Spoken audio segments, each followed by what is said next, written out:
to Literally Victorian with your host, Matthew Lee Hanson. Hello and welcome back to Literally Victorian. I hope I find you all well and you are surviving this rather intolerable heat wave we've been having. I can only begin to imagine how it would feel if we were back in the 19th century trying to survive this heat. No air conditioning or electric fans. Doesn't bear thinking about, does it? Anyway, imagine waking early one morning, putting on your coat and heading into the streets of London. But you're not going to work, and you're not going shopping, and you're certainly not going to the theatre. You are going to be joining thousands of other people heading towards a prison, because before the morning is over, somebody is going to be hanged. And you want to watch it. Today, the idea of attending an execution as a form of public spectacle seems almost unimaginable. But for part of Queen Victoria's reign, executions in Britain were still carried out in front of enormous crowds. Men, women, and even occasionally children gathered outside prisons. People travelled to attend them. Some even arrived hours beforehand to secure a good position. So why did people go? What actually happened at a Victorian public execution? And perhaps most importantly, why did Britain eventually decide that enough was enough?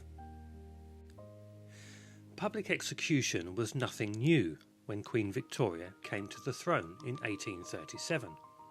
For centuries, execution had deliberately taken place in front of spectators. That was partly the point.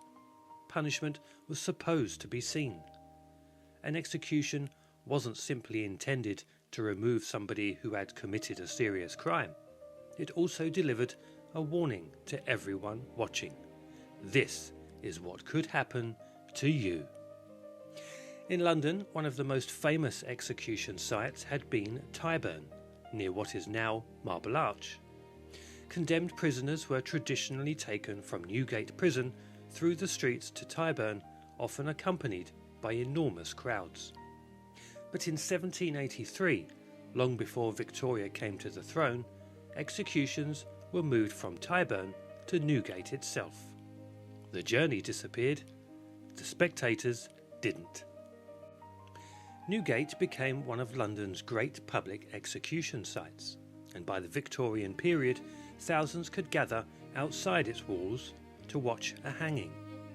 Public execution was explicitly understood as a spectacle intended to deter crime. But what was it actually like? A Victorian execution could begin attracting attention long before the condemned prisoner appeared. People might gather during the night. The streets surrounding the prison could become packed. And wherever there were crowds, there were opportunities to make money. Food and drink could be sold. People with a good view from a nearby building might charge others for access.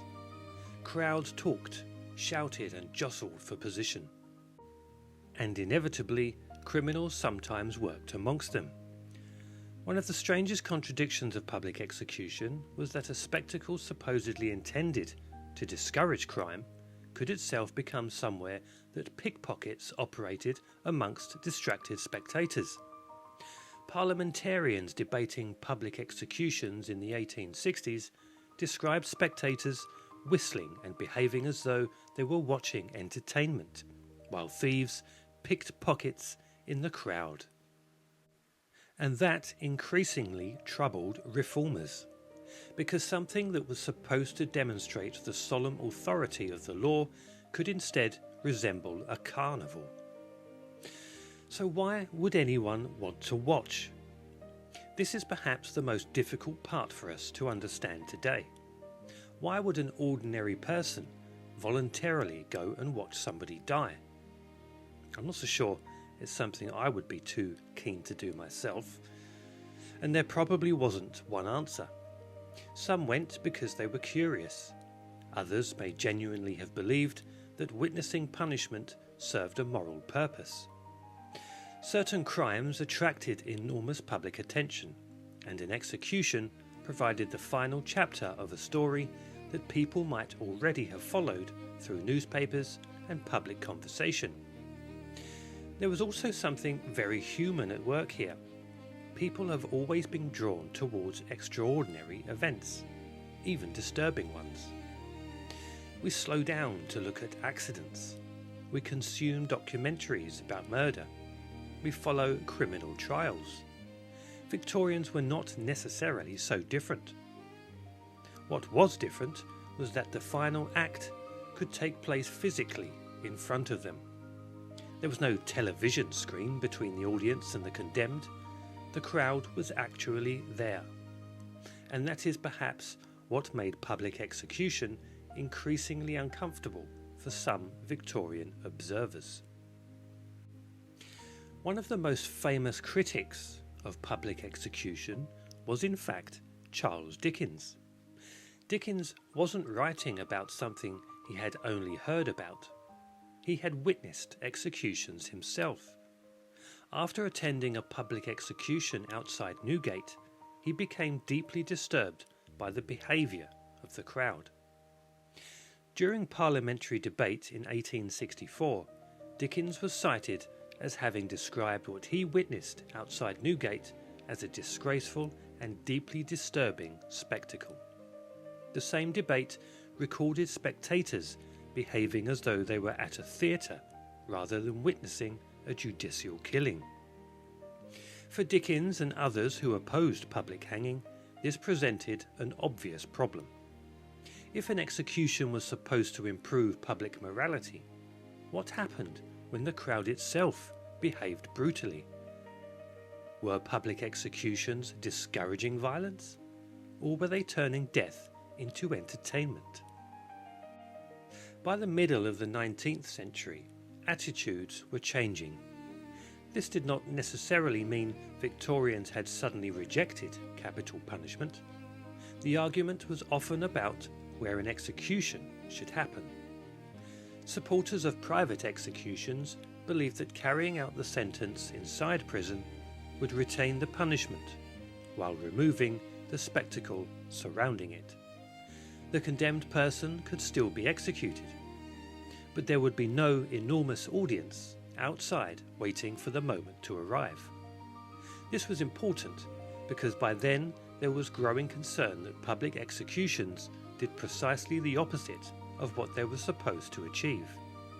Instead of teaching restraint, they might encourage callousness. Instead of demonstrating dignity and justice, they could produce shouting, drunkenness, theft, and excitement. The execution itself might last only moments. The spectacle surrounding it could continue for hours. And then, in 1868, everything changed. Parliament passed the Capital Punishment Amendment Act. Its purpose was straightforward. Executions for murder were now to take place within prison walls rather than before a public crowd. The Act received royal assent on the 29th of May 1868. And just days earlier, on the 26th of May, Michael Barrett had been executed outside Newgate Prison. Barrett had been convicted in connection with the Clerkenwell explosion of December 1867, an attempt to free a Fenian prisoner that killed and injured civilians. His trial took place at the Old Bailey in April 1868. His hanging is generally remembered as the final public execution in Britain. After that, the scaffold disappeared behind prison walls. The death penalty itself remained, but the audience had been removed. So did that end public fascination? Well, not entirely, no. Even after executions became private, people could still gather outside prisons when they knew one was taking place. The authorities continued to provide public signals that an execution had occurred, and remarkably, almost 20 years after public hanging had ended, Parliament was still discussing crowds gathering outside Newgate. In 1887, after the execution of Israel Lipski, MPs discussed reports that a large crowd had assembled outside the prison and their cheers had been heard when the black flag was raised to indicate that the execution had taken place. So taking the scaffold away did not immediately remove public fascination with execution, but it did change its character. For the first time, the actual moment of death belonged primarily to the prison rather than the street. So were the Victorians really so different? It's easy to look back at those crowds and judge them, isn't it? Thousands of people gathering to watch somebody die can seem barbaric from a modern perspective. But perhaps there's a slightly uncomfortable comparison to make here. We still consume crime.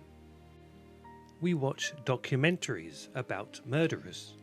We listen to true crime podcasts. We follow criminal trials and spend hours reading about crimes committed decades ago. Millions of people remain fascinated by the darkest things human beings do. The Victorian crowd had no podcast, no television documentary, no streaming series. For them, the spectacle could be outside Newgate prison. That doesn't make the two things equivalent, but it does suggest that the curiosity behind them may not be entirely unfamiliar. And perhaps that is what makes Victorian public executions so fascinating. It would be easy to dismiss those spectators as people from a harsher and more brutal age. But look a little closer, and some of their curiosity begins to look uncomfortably recognisable. By 1868, Britain had decided that whatever purpose execution served, turning it into a public spectacle could no longer be justified. The scaffold moved behind the walls. The crowds remained outside. And one of Britain's oldest forms of public entertainment finally disappeared from the streets. Thank you for listening. Until next time, bye for now.